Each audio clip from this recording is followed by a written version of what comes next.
नमस्कार, स्वराज किचन रेसिपीमध्ये आपल्या सगळ्यांचं मनापासून स्वागत। रोज रोज जेवायला कुठल्या भाज्या करायच्या किंवा त्याच भाज्या खाऊन कंटाळा आला असेल, तसंच आपल्याला टिफिन मध्ये कॅरी करण्यासाठी अशी कुठली भाजी पाहिजे जी इझी टू कॅरी असेल, तर आजची ही रेसिपी आपल्यासाठी।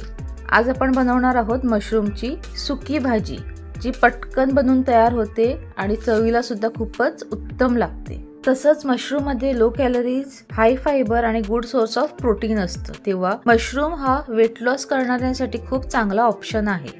पटकन सुरू करूया रेसिपीला। मशरूम करण्यासाठी आपल्याला एक पॅन गरम करून घ्यायचे, त्यावर 1 चमचा तेल घालायचे। जसं तेल गरम झालं की त्यामध्ये आपल्याला बारीक चिरलेली लसूण आणि बारीक चिरलेलं आलं घालायचे। आलं आणि लसूण आपल्याला 1 ते 2 मिनिटांसाठी मंद आचेवर परतून घ्यायचे किंवा आल्या लसणीचा कच्चा स्मेल जाईपर्यंत आपल्याला ते परतून घ्यायचे। आता यामध्ये आपल्याला घालायचे आहे 2 मध्यम आकाराचे बारीक चिरलेले कांदे। कांदे आपल्याला ट्रान्सलुसंट होईपर्यंत परतून घ्यायचे।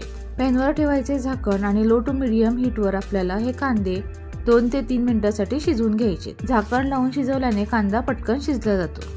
3 मिनिटांनंतर आपण इथे झाकण काढूया। आपण पाहू शकता कांदा काय मस्त ट्रान्सलुसंट झालेला आहे, हलक्या गुलाबी रंगावर आलेला आहे। आता यामध्ये आपल्याला घालायचं आहे बारीक चिरलेले कोथिंबीरीचे देठ आणि 2 ते 3 बारीक चिरलेल्या हिरव्या मिरच्या, 1 मध्यम आकाराचा बारीक चिरलेला टोमॅटो।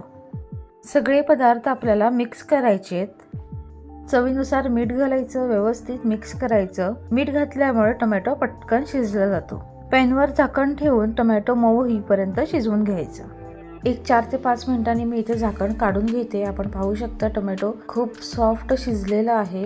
आता यामध्ये आपल्याला घालायचे आहे मशरूम इथे 200 ग्रॅम घेतलेत, स्वच्छ धुवून त्यांना बारीक चिरून घेतले।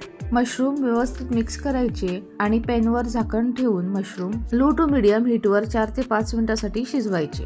मशरूम शिजवायला पाण्याचा उपयोग करायची गरज पडत नाही, कारण मशरूम मध्ये ऑलरेडी वॉटर कंटेंट खूप प्रमाणात असतं। आपण जेव्हा मशरूम वाफेवर शिजवतो तेव्हा मशरूम स्वतःचं पाणी रिलीज करतं, त्यामुळे मशरूम मध्ये अजून एक्स्ट्रा पाणी वरून घालायची गरज पडत नाही। 4 ते 5 मिनिटांनंतर मी ते झाकण काढून घेते। आपण पाहू शकता मशरूम खूप छानपैकी व्यवस्थित शिजले, तसंच मशरूम मध्ये पाणी सुद्धा झालेलं आहे। आता यामध्ये आपण काही पावडर मसाले घालूया। यामध्ये मी 1/4 चमचा हळद पावडर घातली आहे, अर्धा चमचा लाल तिखट, कारण आपण हिरव्या मिरच्या सुद्धा घातल्या होत्या तेव्हा बेतानेच आपल्याला लाल तिखट इथे घालायचे, अर्धा चमचा धनेपूड।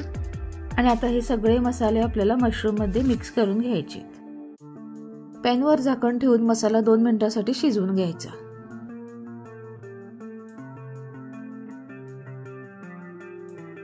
2 ते 3 मिनिटांनी झाकण काढून घ्यायचं। मशरूम व्यवस्थित मिक्स करून घ्यायचे।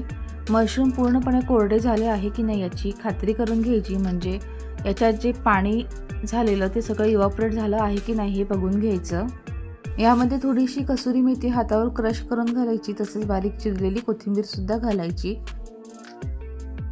सगळे पदार्थ व्यवस्थित मिक्स करून घ्यायचे आणि आपली झटपट पटापट मशरूमची सुकी भाजी तयार।